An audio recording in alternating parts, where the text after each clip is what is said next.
Buen día a todos. Mi nombre es Antonio Semberoy. Soy jefe de trabajo práctico en la cátedra.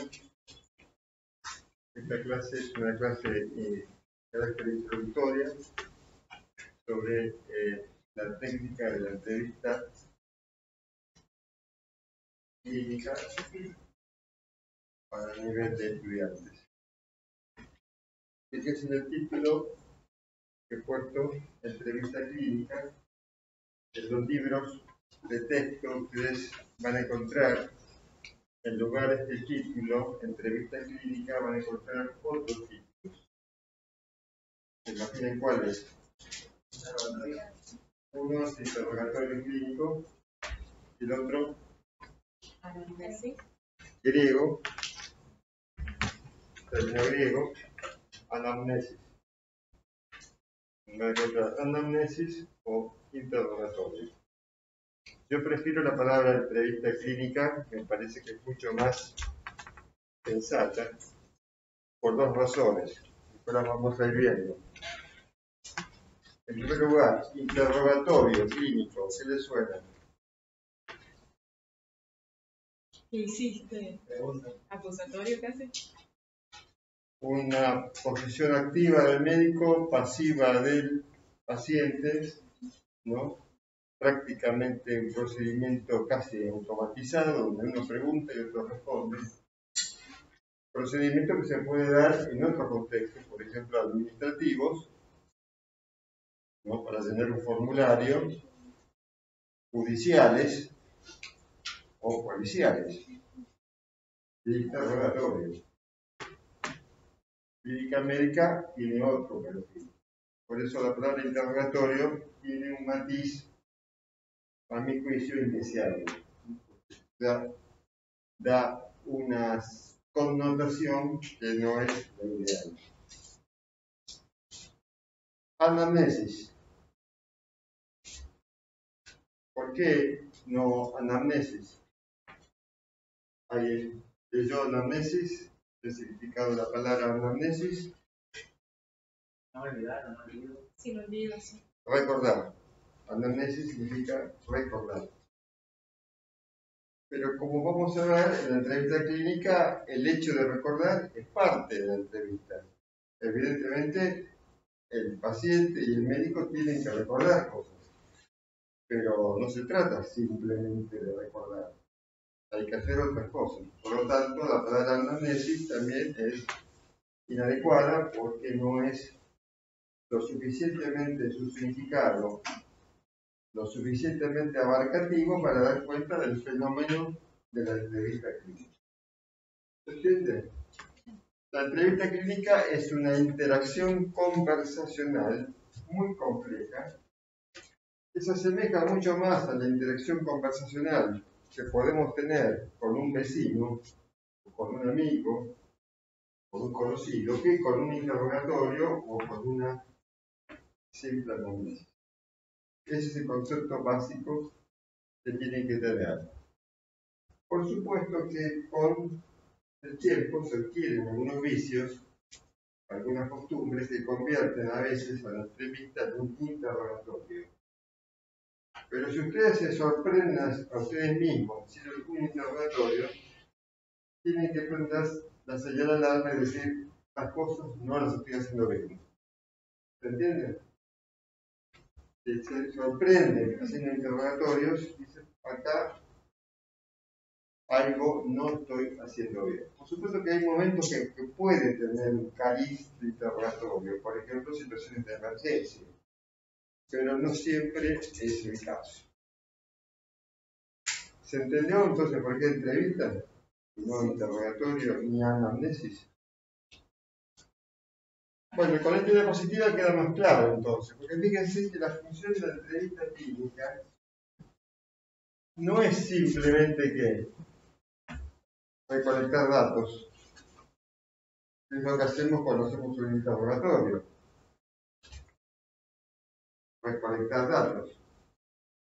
En la entrevista clínica hacemos más cosas, además de recolectar datos relevantes para el diagnóstico y el tratamiento. ¿Qué hacemos también? Construimos una relación. O sea, en ese acto de conversación, de entrevista, estamos construyendo un vínculo con el paciente. Si ese vínculo se construye adecuadamente, la entrevista va a ser el primer paso para una relación médico-paciente fructífera. De lo contrario, va a ser pobre. Y además también podemos encontrar ya algunas herramientas de entrevista que nos van a permitir encarar algunos aspectos referidos a la educación del paciente en temas de salud, prevención de la enfermedad. ¿Sí? ¿Estamos bien? Entonces, esto aclara por qué hablamos de entrevista.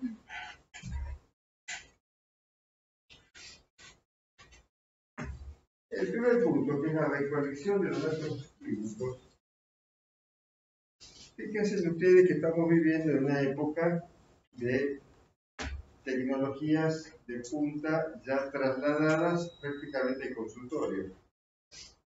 Estamos hablando de ecografías en el punto de atención.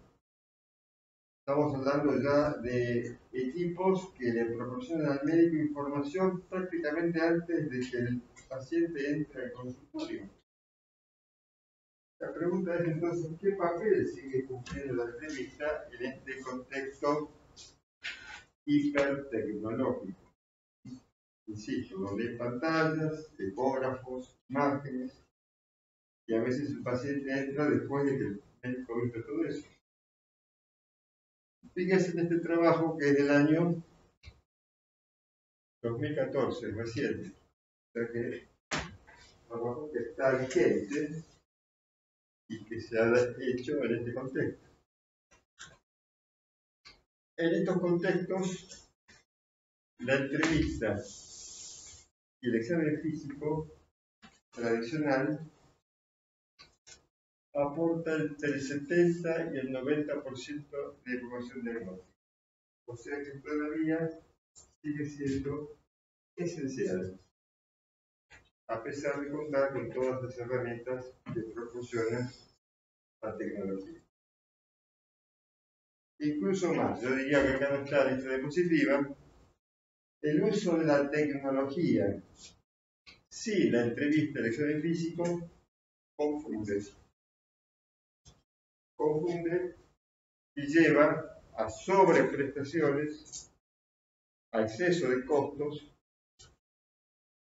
y, lo que es todavía peor, lleva a la iatrogenia, o sea, al daño del paciente por indicación de procedimientos, intervenciones o medicamentos que no están indicados y que se pudieran haber evitado si se hubiese hecho una buena entrevista. Considero que la clase podría finalizar aquí, con estas dos ideas. Que la entrevista clínica es fundamentalmente distinta al interrogatorio y a la anamnesis, por lo que hemos hablado, y que la entrevista clínica sigue siendo esencial en los contextos actuales. Incluso corrigen los sesgos y errores que puede producir el uso indiscriminado de la tecnología. Esto es lo esencial. Vamos a ver a continuación algunos consejos que solemos dar a los estudiantes cuando tienen que establecer un primer vínculo de entrevista con los pacientes. En el caso que tengan la oportunidad de poder ver cara a cara a algún paciente, a continuación van a ver alguna serie de consejos, técnicas como para que ese contacto sea lo más fructífero posible.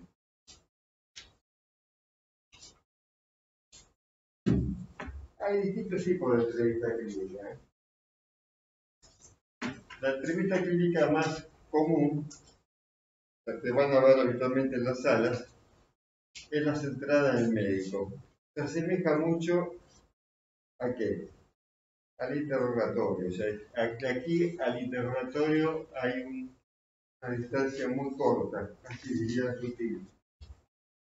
En este tipo de entrevista es el médico el que tiene un poco más la iniciativa de las interacciones que vamos a ver.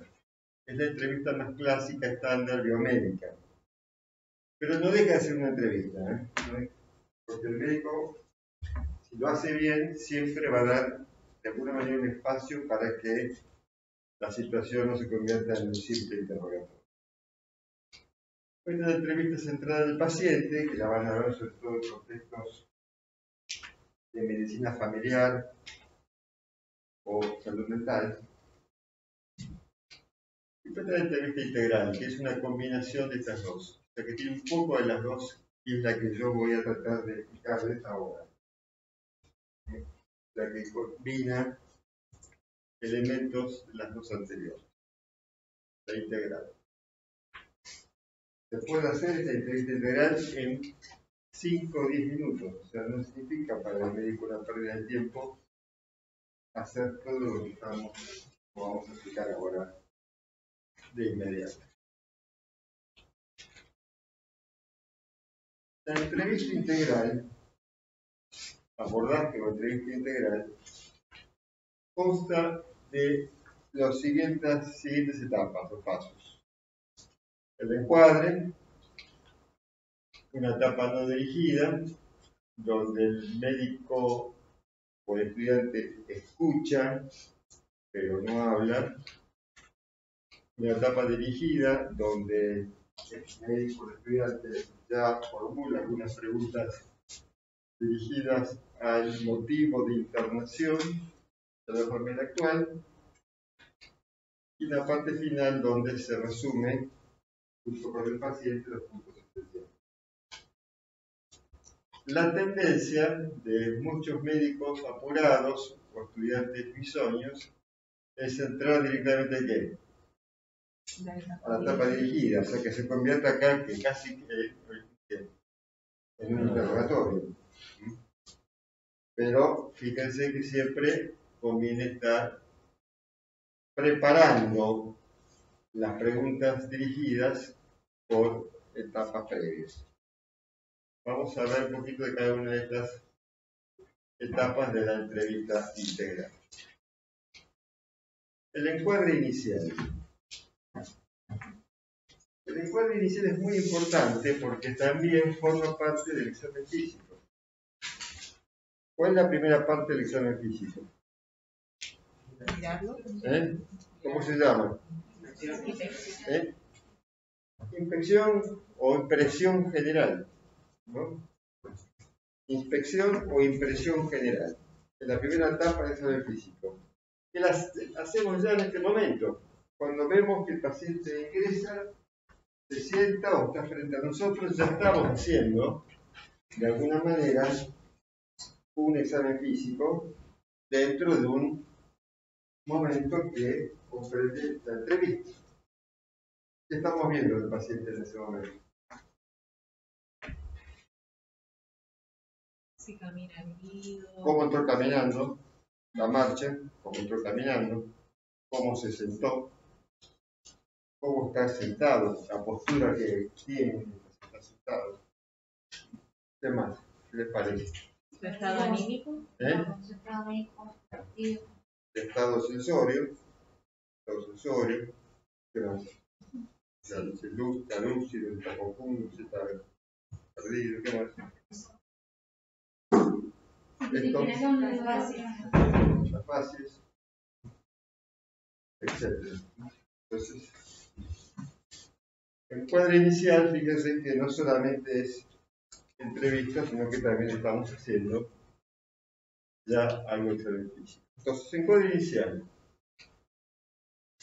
salud y presentación, siempre hay que saludar al paciente, siempre hay que presentarse. Si vamos a entrar a una sala, hay que golpear la puerta de la habitación, nunca hay que entrar en un grupo sin aviso, hay que golpear la puerta, conviene que entre una persona de por vez. Hay que aclarar los roles, nunca hay que decir somos parte del equipo médico, no, somos estudiantes, hay que aclarar la situación, el rol de cada uno. Somos estudiantes, venimos a hacer el ejercicio de trabajos prácticos, solicitar el permiso del paciente, por lo general el paciente por lo general se pone muy amable y contento de poder trabajar con alumnos. Se evalúan obstáculos que impidan una buena comunicación, ruidos, etc. Se asegura el bienestar del paciente, de la privacidad y se inicia la conversación con preguntas abiertas. ¿Qué significa esto? Ejemplo de pregunta abierta.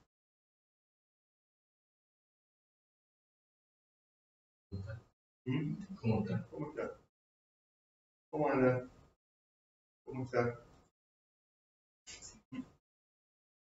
Hola, soy fulano de tal. ¿Cómo anda? ¿Cómo está? ¿Cómo se siente? Preguntas abiertas. Así se inicia la entrevista. Fíjese que no tiene nada que ver con un interrogatorio. Este es el encuadre inicial, que es la primera etapa de la entrevista integral. ¿Alguna pregunta?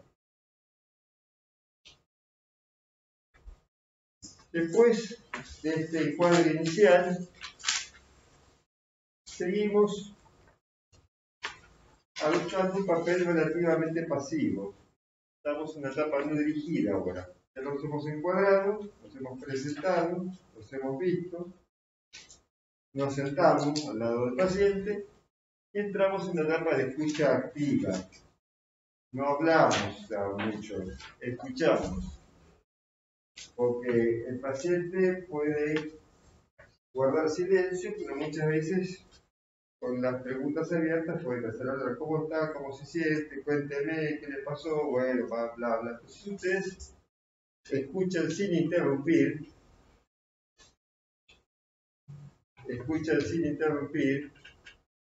escuchan el relato del paciente, prestan atención y toleran las pausas y silencios. Esto es muy importante. Si el paciente se queda callado, ustedes no tienen que hablar, se tienen que quedar callados un tiempito como para darle tiempo al paciente si quiere volver a hablar, que hable.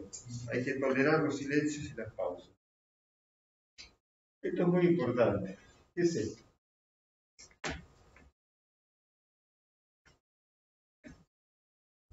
Por eso también les digo que la entrevista clínica no es interrogatorio. Y acá hay otra razón más para insistir en eso. ¿Qué es esto?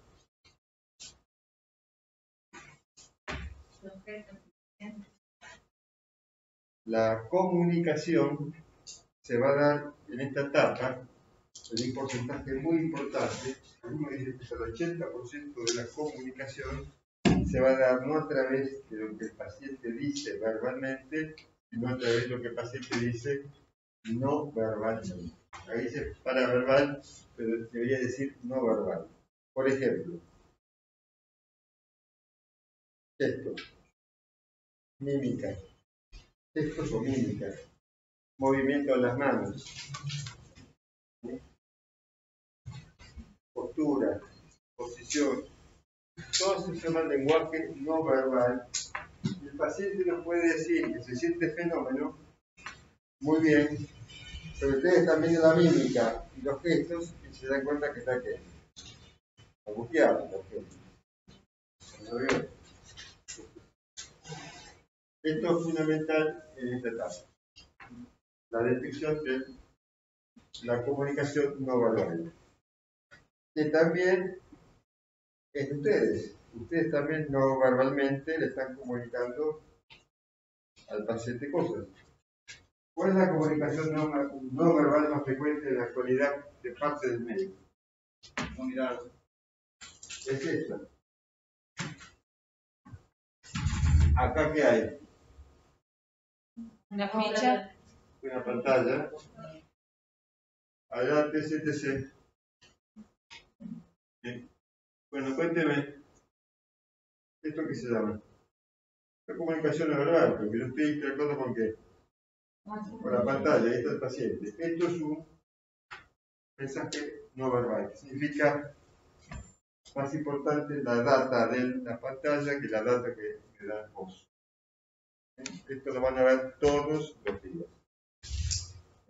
Esto ya es un dato que tienen que tener en cuenta. La comunicación no verbal puede ser determinante, es tajante, ya define la relación. El paciente está ahí, y ustedes están así, viendo la pantalla, ya la cosa comenzó que mal. Salvo que el paciente, el médico se redima, se dé vuelta y comience después sí a corregir. Pero si sigue así, la cosa no anda. Bien. Una vez que hemos hecho el encuadre general, la etapa no dirigida, observando al paciente, escuchándolo, viendo los gestos, tratando de armar un poquito lo que él dice, ahí sí pasamos al tercer momento, que es la etapa dirigida. Ahí sí vamos a comenzar nosotros a empezar a hacer preguntas. Acá sí se va a empezar a aparecer un poquito al interrogatorio. Pero fíjense que ya viene muy atrás. Entonces, ¿qué hacemos en esta etapa no dirigida? Le explicamos al paciente que ahora vamos nosotros a hacer preguntas más concretas. Va a haber un cambio en la modalidad. Esto se puede hacer prácticamente a los 4 o 5 minutos. Ya uno generalmente puede empezar a hacer este cambio, salvo que el paciente tenga un relato muy largo que le quiera contar. Explicamos al paciente el cambio de modalidad y vamos a hacer entonces secuencias de preguntas dirigidas a temas precisos. ¿Cuáles son los temas que nos interesan en un contexto de intervención? O sea, en las salas de intervención, ¿qué nos interesa? Básicamente, ¿por qué lo internaron? El motivo de intervención, que tiene que ser preciso. ¿Por qué lo internaron? Y la enfermedad actual. O sea, los síntomas y signos que constituyen la enfermedad actual. Son más o menos los blancos principales de la etapa dirigida. Precisar el motivo de internación y las características y desarrollo de la enfermedad actual. Por supuesto que en un contexto de consultorio externo, esto cambia. El consultorio externo que nos interesa. El motivo principal de consulta, pero no es exactamente igual. ¿Estamos bien hasta acá? ¿Cuáles son las preguntas dirigidas que vamos a utilizar en esta etapa? No tienen que ser preguntas desordenadas al tuntún. Tienen que ser preguntas muy definidas, muy ordenaditas, que se orientan a ver qué síntoma tuvo, o sea, precisar el significado del síntoma, el qué tiene, dolor, ardor, pesadez, la ubicación, el dónde, el incremento o el momento de la aparición, cuándo, las cualidades, cómo, la explicación, por qué, la intervención del tercero. Bien, estas preguntas sirven para cualquier síntoma. Si el paciente viene por dolor de garganta, tiene que preguntar, bueno, ¿qué? ¿Le duele la garganta? ¿Le arde la garganta? ¿Le pica la garganta? ¿Dónde? ¿La garganta? ¿La nariz? ¿La tráquea? ¿Cuándo apareció? ¿Ayer? ¿Antes de ayer? ¿Hace una semana? ¿Cómo es ese dolor de garganta? ¿Irradia hacia la base del cuello? ¿Se acompaña de algún otro síntoma?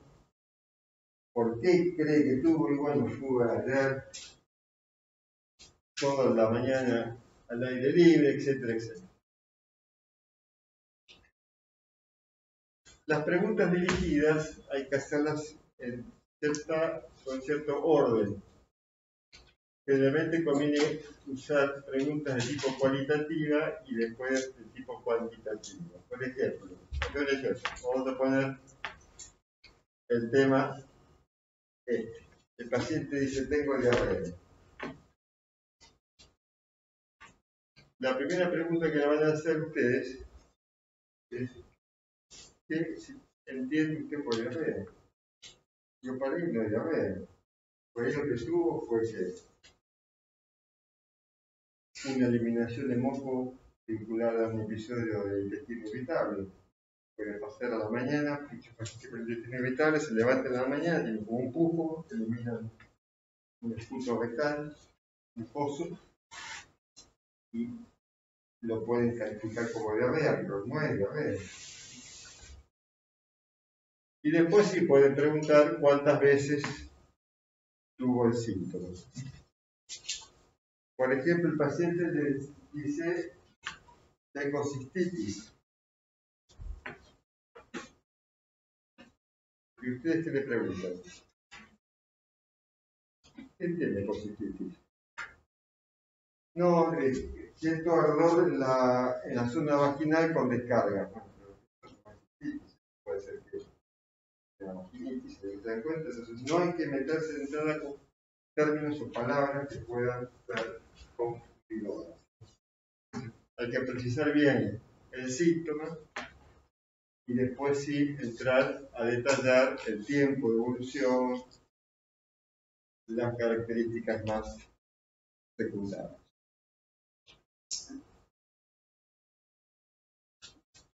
En algunos casos, cuando ya tenemos perfilado ya más o menos cuál podría ser el diagnóstico, cuál podría ser el cuadro, por ejemplo, ya se perfila esto como un dolor precordial de tipo isquémico, o ya esto se perfila como una pielonefritis. Cuando ya uno tiene una idea de cómo se perfila el cuadro, sí puede utilizar lo que se llama menú de preguntas, o sea, una lista preestablecida de preguntas ya que permiten precisar directamente la característica del cuadro. Pero estos listados se usan ¿qué? Siempre que al final. Si usamos de entrada estos listados, nos confunden, nos lleva por una senda que es equivocada. Entonces, estos menús de preguntas se usan cuando ya tenemos un diagnóstico claro. Entonces, el paciente nos dice, paciente de 50 años, fumador, dislipémico, 50 años, fumador, dislipémico, con antecedentes familiares de cardiopatia isquémica, que presenta un olor precordial y lo señala así con la mano, ¿yo a qué me oriento?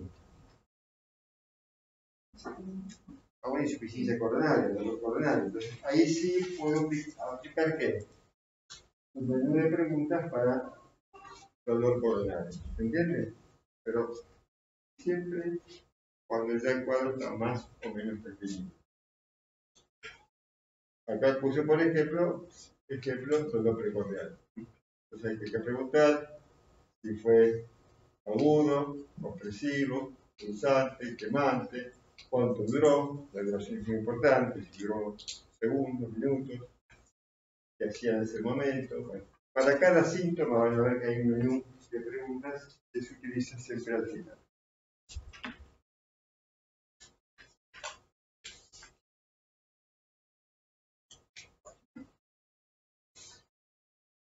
¿Alguna duda?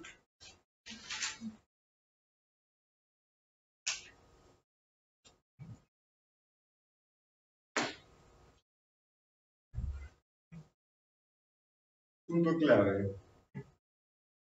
Un síntoma aislado, por lo general, no aporta información suficiente. Nunca nos quedemos con un síntoma solo. La sensibilidad y especificidad es muy variable para un síntoma. Por esa razón, siempre hay que tener en cuenta la totalidad de los datos aportados por el paciente. buscar que síntomas que acompañantes, nunca quedarse con un síntoma, sino con síntomas acompañantes y su contexto.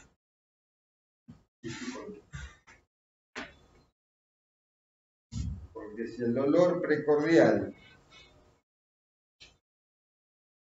se acompaña, se quedan con el dolor precordial solamente, pero notan que el paciente ha estado quizás hipertenso durante muchos años y es tabaquista y respira de parte que tiene, con examen físico notan que hay diferencias del pulso, quizás el diagnóstico no sea el infarto agudo del miocardio, sino que sea que hay un aneurisma disecálico. O sea, nunca quedarse con un síntoma, sino tratar de articularlo con el resto de los síntomas y del examen físico y del contexto. Cuando terminan de hacer la entrevista, es de buena práctica hacer el resumen y comentárselo al paciente en palabras coloquiales. Porque a veces sucede que el paciente dice, no, yo no quise decir eso o se olvidó tal cosa. Entonces el paciente tiene que ser, en definitiva, apruebe o no el contenido de la entrevista. Puede pasar que al final le digan, no, se olvidó doctor, se olvidó de este tema, o esto no fue así, me pasa. Entonces siempre al terminar hay que chequear la información recolectada con el paciente para corroborar la fidelidad y la relevancia de la información. Por eso hablamos siempre que es entrevista, es un proceso de colaboración y construcción, no es un interrogatorio.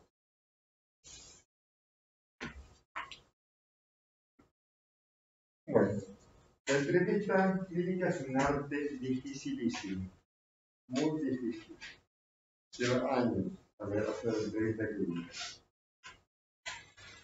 Así que no se abruman por las primeras falencias. El error más frecuente, como se podrán imaginar, es el que lleva al interrogatorio. Es el control excesivo. Estamos a veces apurados, estamos ansiosos, estamos apurados, estamos ansiosos, queremos terminar rápido con el trabajo y hacemos que un interrogatorio, un control excesivo con preguntas dirigidas. Ese es el error más frecuente. Cometen muchos médicos. Vinculado a este problema están las preguntas sí o no. Dígame sí o no, sí o no. No. Las preguntas sí o no se pueden llegar a utilizar muy al final de la entrevista, pero nunca de entrada. Las preguntas sesgadas, o sea, son las preguntas que contienen ¿qué? La respuesta. ¿Tiene cistitis? Es una pregunta sesgada. ¿Cuál sería la pregunta correcta? ¿Tiene molestias al orinar? ¿Sintió molestias al orinar? Es una pregunta correcta. ¿Tiene cistitis? Sesgada. Preguntas complicadas. Las preguntas que hacen los periodistas. ¿Vieron las preguntas de los periodistas por televisión? Son interminables. No pueden hacer una pregunta sintética. La pregunta tiene que ser sintética. Tienen que ser varias preguntas reunidas, tipo una vistra de salchichas, ¿no? Una pregunta por vez sintética. Nunca hay que apresurarse para el diagnóstico. La función de la entrevista es básicamente recolectar información y construir la relación, pero no es el diagnóstico al momento. El diagnóstico pasa para más tarde.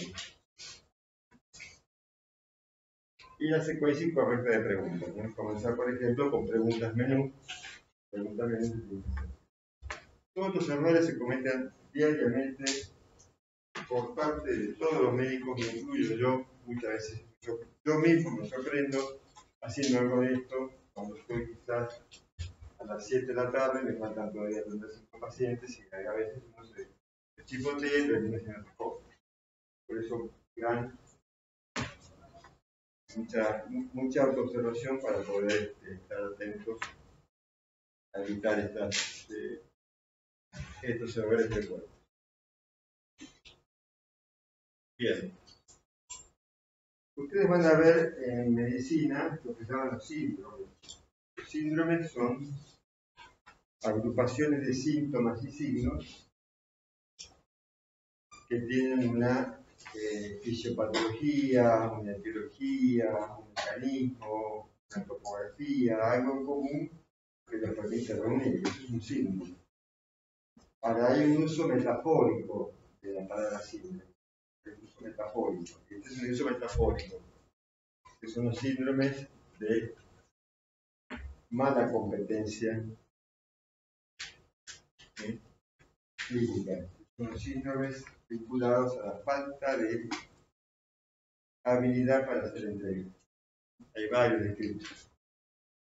De estos síndromes, el más común es el que yo les comenté al principio, que es el síndrome del control excesivo, y si quieren ponerle otro nombre, el síndrome del interrogatorio. El origen de ese síndrome, todo eso es metafórico, ¿no? Generalmente tiene que ver con la ansiedad de uno, la ansiedad de hacer la entrevista, la falta de apuro. La manifestación, ¿cuál es? Hemos dicho, preguntas sí o no, preguntas demasiado dirigidas. Y la prevención, bueno, básicamente es el aprendizaje y la incorporación de las técnicas que yo les he comentado a lo largo de esta clase. Bien, ¿qué edad tenés?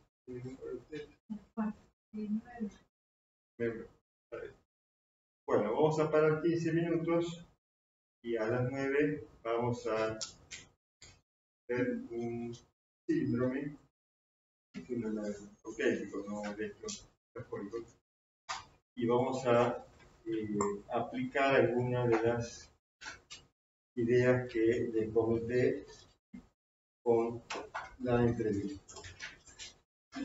¿Preguntas? ¿Alguna pregunta? Voy a dejar de grabar. ¿Sí? Voy a dejar de grabar el audio.